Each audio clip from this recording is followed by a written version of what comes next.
At high noon, the town of Redstone suffocated under sweltering heat, red dust, and the roar of a crowd. Townsfolk packed tight around the old barnyard, their eyes fixed on the new gallows swinging overhead. Dangling from it was a giant Apache woman, tall and broad-shouldered, like a pillar of stone, her solid frame trembling beneath the sun.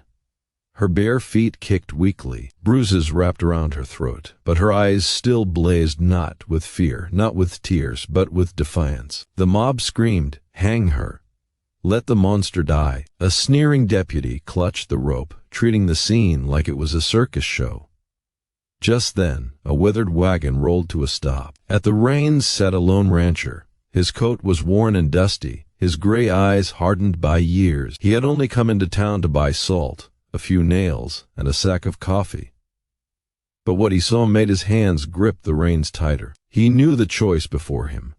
Walk away, and he'd spend the night alone again by the fire, sipping bitter coffee while a strong spirit choked to death behind him.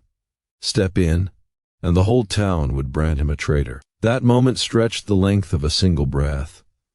The giant Apache woman tilted her head, locking eyes with him. She did not beg. She dared him. The rancher drew his knife.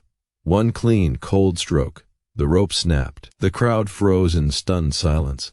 The massive woman dropped to the ground, gasping for breath. The rancher stood tall, steel in his eyes, knowing full well there was no turning back. A rough cough burst from her lungs as she hit the ground, dropping to her knees, rope burns deep across her neck, her breath hissing like hot coals.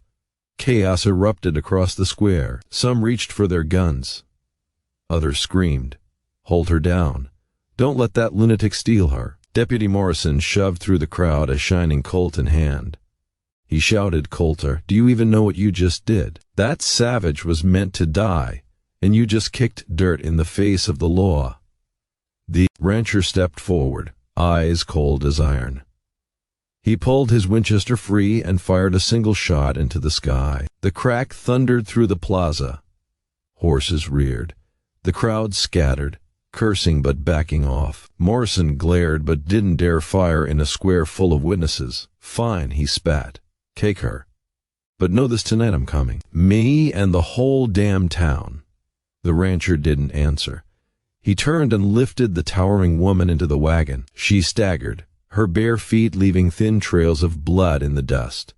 Jeers rang out. Rocks clattered off the wheels as the wagon rolled away from the square. Behind them, Morrison gripped his pistol tighter, eyes blazing. The whole town of Redstone watched, knowing full well the lone rancher had just lit the fuse to a bloody war.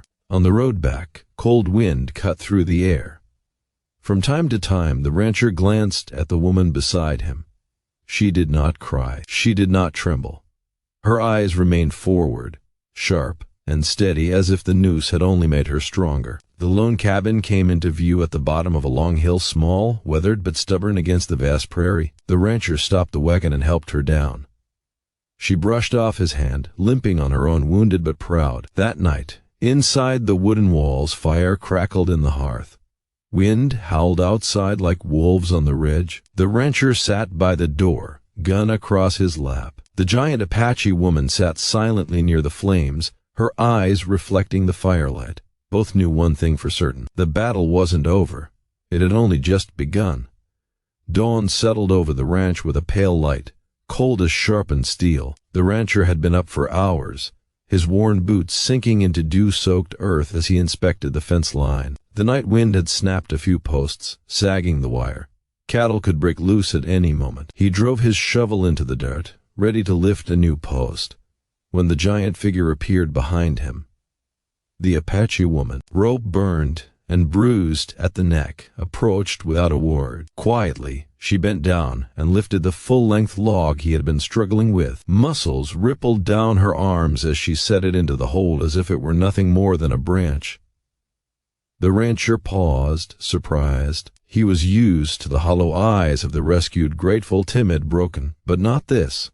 Here was strength, unspoken and unmoved. All morning they worked side by side without a word. He pulled the wire taut. She held the post. He swung the hammer. She handed him nails. When the sun rose high and sweat ran down his brow, he offered the canteen. She took a sip and passed it back, her eyes meeting his without flinching.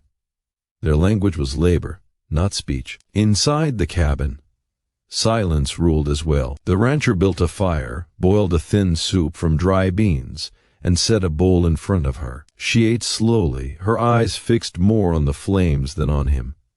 That night, she didn't sleep in the narrow bed. She sat with her back to the wall, eyes open until morning like a sentinel. The rancher lay listening to the wind cut through the cabin walls, knowing full well she hadn't slept either. The next day he found a gate hinge loose on the barn.